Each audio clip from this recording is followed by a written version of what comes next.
My dad was very violent, abusive alcoholic, so we had a lot of upheaval. I used to pray, to God to stop me dad hitting me mum. I walked in the kitchen once, my mum's feet was off the floor and he had her by the throat, her eyes bulging. That's probably where it comes from. I'm always waiting for something to happen. When my mum left me dad, she took us to live in Liverpool and she left us in the care of them, mum and that animal, her father. I'd get on his lap and he'd put me on his groin and it was horrible. So I'd get off and he'd put me back. And then he started touching me down below and he had these long fingernails. He stunk of that fairy soap. I mean, mum was never really there because she was working and she had evening school. I just wanted a normal family life. There was this little girl on a Channel 4 show. She used to sit with a clown. And I used to wish that was me because she looked safe. She looked happy. The world could see her. They knew who she was. It's like an orphan. That's what I felt like.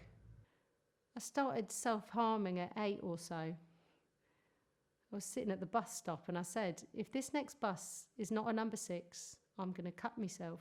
And there was this broken Coca-Cola bottle and, yeah. But no one noticed or said anything. I started drinking when I was 9. It took away all the anxiety of what I was facing at home. And we was back living with my dad and he was abusing me. And I was bunking off school, doing gas, deodorant, Tipex thinner. I used to go around flats on motorbikes, like doing wheelies and that. Oh, I loved it. First got arrested when I was 11. Thought what I've been through, getting arrested don't scare me. I'd be off me nut a lot, but it gave me confidence and didn't give a fuck what anyone thought of me.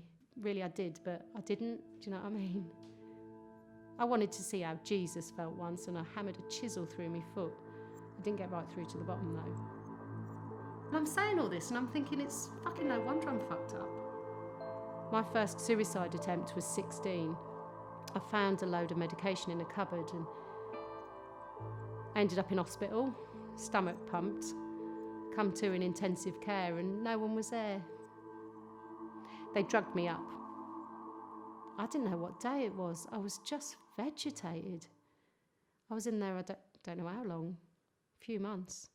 I had jobs over the years. I worked for the Royal Mail, British Telecom, reconnecting phones.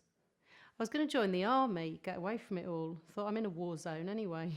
This one time, so much had happened. I knew I was going to kill myself. I was driving round, plucking up the courage. Put the music up, put my foot down. I was coming down Goswell Road, zooming. It was a nice motor. And I've gone down the bus lane, slammed into second gear, music pumping. Now, I was blessed because the traffic lights for that bus lane was green. Had they been red, I probably would have killed 15, 20 cyclists. I just shut my eyes and 72 miles an hour. Car hit them lights, tumbled over, people were running out the way. And the state of that car, you wouldn't believe someone got out of that alive. And I walked away with a scratch on my finger and I thought, I'm fucking still here. I lost my leg a while back because of medical negligence. I had double pneumonia and no one was listening to me. My mum overheard this doctor saying to a junior, local pisshead, probably got trapped wind under a rib cage. And I'm rolling around. I'll never forget that pain, excruciating here. And I was pleading, Mum, just get a gun, shoot me. They ended up having to take the leg off. What was happening to me? It's like I was put on this world to be abused. I got so much pent-up anger. And the police, the authorities, they need to hear this because they just view me as a fucking waste of space, just like my dad did. Do you know what I mean?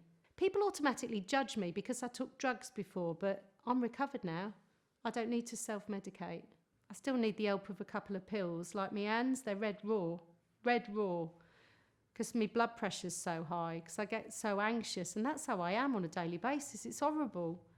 I got raped within the first 3 weeks of being in a relationship. She stabbed me and pushed me down the stairs, and Louise from Flick, she was there for me. It might have been nothing to her, but it meant so much, you know. She's got empathy, understanding, and I don't feel like she's going to disappear, you know. I swear to God, if she wasn't in my life, I think I'd end it. She's my anchor. She's my lighthouse, she is. She brings me back to shore. She took my cat, my little boy, Prince, so I could go into rehab. I'd lost the will to live, and they'd been asking me for a long time, will you go into rehab? And I was like, I can't leave my boy. And I lived for him and he lived for me, and he was my pal. He's seen me tasered by the police, he's seen me carted off, and Louise took him till he died and she got him cremated. I think it was really unprofessional. When Prince was ill, she phoned me up and said, you've got to ring the vets and tell them to put him to sleep, because I went off me nut. I've been angry with Amir at times, but I've never known any member to ever retaliate with anger.